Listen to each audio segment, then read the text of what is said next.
සිංහල කියලා කියන්නෙම කලාවක්. වචනයක් ගානේ, කවියක් කතාවක් ගානේ ඉගෙන ගන්න තියෙන ජීවිතය. ඒ තමයි සිංහල විෂය. ඒ අතරේ මේ 6 ශ්‍රේණිය පොඩ්ඩන්ගේ සිංහල පොතේ, සිංහල පෙළ පොතේ 16 වෙනි පාඩම. මේ පාඩමේ තියෙනවා හරිම ලස්සන ජනකවියක්. හරිම අර්ථාන්විත ජනකවියක්. බලන්නකෝ ඔයාලා දන්නවද කියලා මේ කවිය? වනේ කිචිදාය තුටොත් වනසාය ලිඳේ පනිදාය වැටුනුත් වූකාය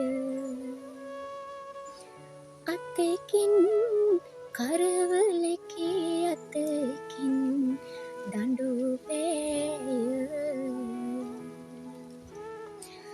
මරණ තුනක් ඇති මිනිසෙක් පැණිකෑය. මේක හරිම ලස්සන ජනකවියක්. ඒ වගේම හරිම අර්ථාන්විත ජනකවියක්. දුවේ පුතේ දවසක් කැලයක් මැද්දෙන් ගමනක් යන මිනිසෙක්ට අලියෙක් හමු වෙනවා. මේ අලියා මේ මිනිස්යාගේ පාර පස්සේ පන්නගෙන යනවා. ඉතින් මරණ බය දුවන මේ මනුස්සයාට මොකද වෙන්නේ? එයා ළිඳකට ඇදගෙන වැටෙන්න හදනවා. වැටෙන්න හදනකොටම මෙයා මොකද කරන්නේ? ළිඳට බර වෙලා තිබුණු අත්තක එල්ලෙනවා. අත්ත එල්ලිලා පහළ බලද්දී මෙයා දකිනවා ළිඳේ ඉන්නවා පෙනේ පුප්පගෙන තමන්ගේ දිහා බලාගෙන ඉන්න නාගයෙක්. ඒ වගේම තමන් දැඩි ලෙස අල්ලගෙන ඉන්න මේ අත්තේ තමන්ගේ අතට තද වෙලා ඉන්න කරවලෙක් දකිනවා. හිතන්නකෝ මේ වගේ අවස්ථාවක් අපිට આવොත්. ඉතින් මරණ 3කට දැන් මේ මිනිස්සයා මුහුණ දීලා ඉන්නවා. එක පැත්තකින් අලියා, අනිත් පැත්තෙන් කරවලා, අනිත් පැත්තෙන් ළිඳේ ඉන්න නාගයා. හැබැයි පුතේ මේ අතරතුරේ මෙයාට මොකද වෙන්නේ? මෙයා අල්ලගෙන අනිත් මේ අත්තේ තමන්ගේ අනිත් අතින් අල්ලගෙන ඉන්න අත්ත තියෙනවනේ. මේ අත්තේ තියෙනවා මීවදයක්. තමන්ගේ අතට මී මැස්සෝ ඇත්තරලා දාලා ගියපු මීවදයක්. ඉතින් තමන්ගේ අනිත් අතින් මේ මීවදය පොඩි වුණු නිසා අත්ත අල්ලගනිද්දි කලබලයට මේ මීවදය පොඩි වුණු නිසා මේ මීවදයෙන් මී පැණි ගලාගෙන අත දිගේ බේරෙන්න ගත්තා. ඉතින් මොකද වුනේ? මේ මිනිස්සයාට තමන් ඉන්න තැන අමතක වුණා. තමන් මුහුණ දීලා තියෙන මේ විපත් කොන්න අමතක වුණා. තමන්ගේ අත දිගේ බේරගෙන එන මී පැණි ලෙව කන්න පටන් ගත්තා. ඒස හරව මේ මී පැණි ලෙව කන්න පටන් ගත්තා. ඉතින් පුතේ මේ ජනකවිය මේ පාඩමට දැම්මේ මේ පාඩමට මේ ජනකවිය දැම්මේ මේ ජනකවිය ගොඩාක්ම අර්ථාන්විත නිසා. ඉතින් මේක පොඩ්ඩන්ට විතරක් නෙවෙයි. මේක අපේ සමාජයෙන් අපි හැමෝටම ගොඩාක් වැදගත් වෙන ජනකවියක්.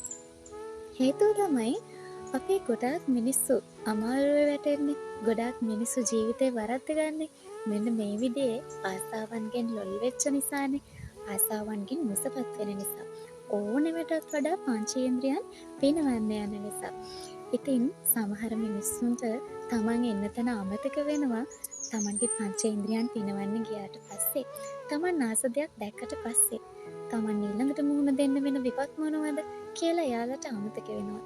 ඉතින් එහෙම වෙන්නේ නැතුව අපේ හැඟීම් පාලනය කරගන්න, අපේ ආවේග පාලනය කරගන්න, අපේ ජීවිත සාර්ථක කරගන්න වගකීම තියෙන්නේ අපේ අතේමයි. මේ වගේ කවි, මේ වගේ ජනකවි අපේ ජීවිතවලට අර්ථයක් සපයන්නේ අන්න එහෙමයි. අපේ පොඩ්ඩන්ට විතරක් නෙවෙයි, අපේ සමාජෙන්න බොහෝමයක් දෙනාට මේ වගේ අර්ථාන්විත කවි අද අහන්න ලැබෙන්නේ නැති තරම්. ඉතින් ඒක තමයි ජනකවියෙන් අපිට ලැබෙන ප්‍රයෝජනය. අපේ ආදි මුතුන්මුත්තන් කියපු මේ ජනකවි අපිට ඉතාමත් වැදගත් වන්න යන්නේ නිසයි. කොහොමටත්ම මේ ලෝකයේ ඉපදෙන කිසිම මිනිසෙක් හොඳ නරක අරගෙන මේ ලෝකෙට එන්නේ නැහැනේ. අපි හැමෝම අපේ අම්මගේ අත් දෙකට මුලින්ම එන්නේ පුංචි බිලිඳෙක් විදියට. අපේ හිත එතකොට හරීම පිරිසිදුයි.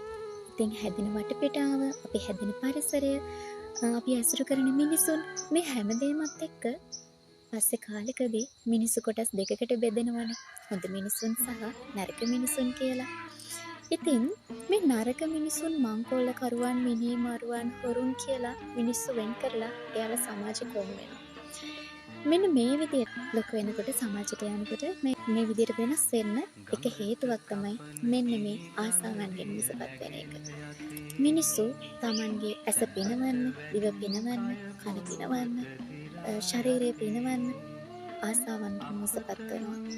ඉතින් හොඳට මතක තියාගන්න මේ උතුම් පොසොන් මාසයේ අපි හැමෝම සිතා ගන්න ඕන දෙයක් තමයි අපේ ජීවිත වෙනස් කරන්න පුළුවන් අපිටමයි. අපේ හැඟීම් පාලනය කරන්න පුළුවන් අපිටමයි. තමන් පාලනය කිරීම, තමන්ගේ හිත සුවපත් කර ගැනීම, තමන්ගේ ආවේග පාලනය කර ගැනීම එකම කෙනා, ඒට වග කිව යුතු එකම කෙනා ඔබමයි.